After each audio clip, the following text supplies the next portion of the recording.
सप्ताह के 7 दिनों में सोमवार के दिन का विशेष महत्व है। शनिवार और रविवार के दिन कामकाजी व्यक्तियों, विद्यार्थियों के लिए लगभग छुट्टी के दिन होते हैं। भारत ही नहीं बल्कि पूरी दुनिया इन्हें सप्ताहांत के रूप में मनाती है और सप्ताह के बाकी दिनों की थकान शनिवार व रविवार को ही उतरती है। ऐसे में सोमवार का दिन प्रत्येक व्यक्ति ऊर्जावान नजर आता है और एक नई ऊर्जा व उत्साह के साथ काम में जुटता है।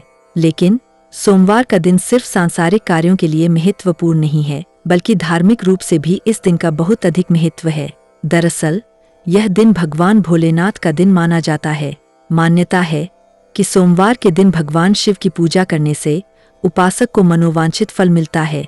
पौराणिक ग्रंथों में तो सोमवार के महत्व को बताने वाली एक कथा का वर्णन भी किया गया है। सोमवार व्रत कथा इस प्रकार है। हिंदू पौराणिक ग्रंथों में सोमवार व्रत के महत्व का वर्णन कथा के जरिए किया गया है। कथा कुछ इस प्रकार है। बहुत समय पहले की बात है कि किसी नगर में एक साहूकार रहता था।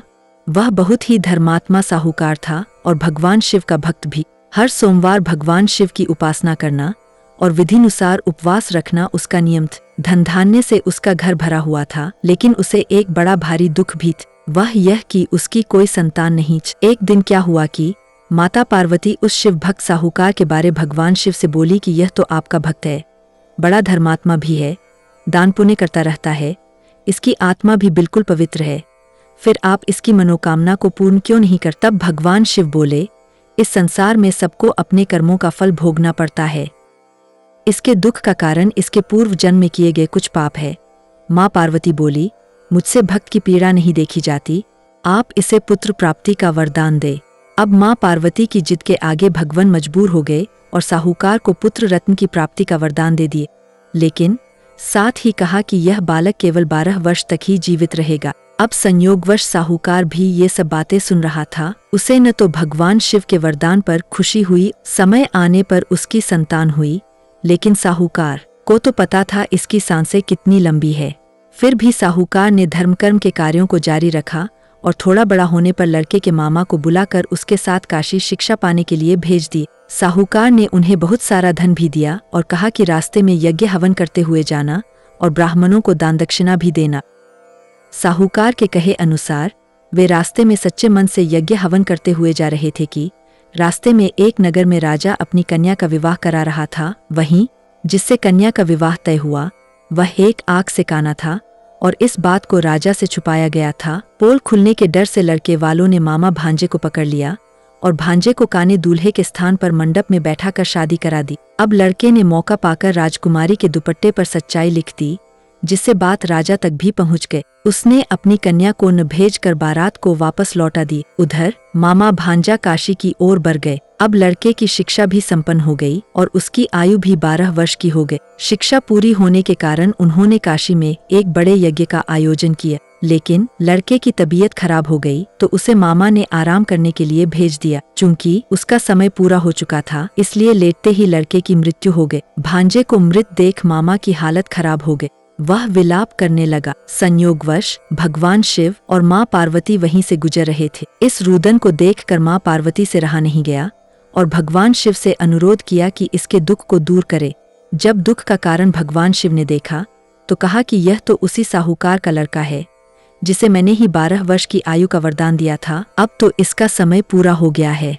तब माँ पार्वती जिद पर अड़ गईं कि इसके माता पिता को जब यह खबर प्राप्त होगी तो वे बिल्कुल भी सहन नहीं कर पाएंगे। आप इस लड़के को जीवन दान दे। तब भगवान शिव ने लड़के को जीवित कर दिया। अब लड़के के मामा की खुशी का ठिकाना न रहा। शिक्षा पूर्ण हो चुकी थी, इसलिए वे अपने नगर लौटने लगे तो रास्ते में जिस नगर में उसका विवाह हुआ था वह राजा यज्ञ करवा रहा था, वे भी उसमें शामिल हुए। राजा ने लड़के को पहचान लिया और अपनी पुत्री को उसके साथ भेज दिया।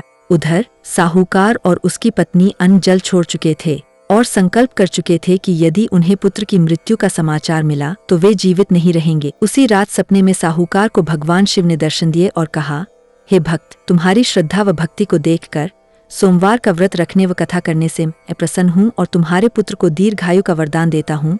अगले ही दिन पुत्र को देखकर खुशी के मारे उनकी आंखें झलक आईं और साहूकार ने भगवान शिव व माता पार्वती को नमन किए। कुल मिलाकर कथा से सबक मिलता है कि व्यक्ति को कभी भी धर्म के मार्ग से नहीं हटना चाहिए, क्योंकि भगवान भक्त की परीक्षा लेते रहते हैं।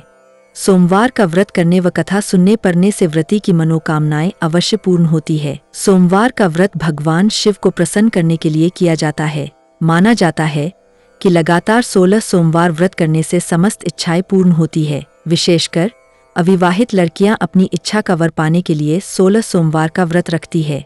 सोमवार का व्रत रखने की विधि इस प्रकार है। अब आपको बताते हैं सोमवार के व्रत की विधि। पौराणिक ग्रंथों में सोमवार के व्रत की विधि का वर्णन करते हुए बताया गया है कि इस दिन व्यक्ति को प्रातः स्नान कर भगवान शिव को जल चढ़ाना चाहिए और भगवान शिव के साथ माता पार्वती की पूजा भी करनी चाहिए। पूजा के बाद सोमवार व्रत की कथा को सुनना चाहिए। व्रती को दिन में केवल एक समय ही भोजन करना चाहिए। आमतौर पर सोमवार का व्रत तीसरे पहर तक होता है, अर्थात संध्या बेला तक ही सोमवार का व्रत रखा जाता है। सोमवार का व्रत प्रति सोमवार रखा जाता है। सौम्य प्रदोष व्रत और 16 सोमवार व्रत रखे जाते हैं। सोमवार के सभी व्रतों की विधि एक समान ही होती है। मान्यता है कि चित्रा नक्षत्र युक्त सोमवार से आरंभ कर 7 सोमवार तक व्रत करने पर व्यक्ति को सभी तरह के सुख प्राप्त होते हैं। इसके अलावा 16 सोमवार का व्रत मनोवांछित वर प्राप्ति के लिए किया जाता है। अविवाहित कन्याओं के लिए यह विशेष महत्व रखता है।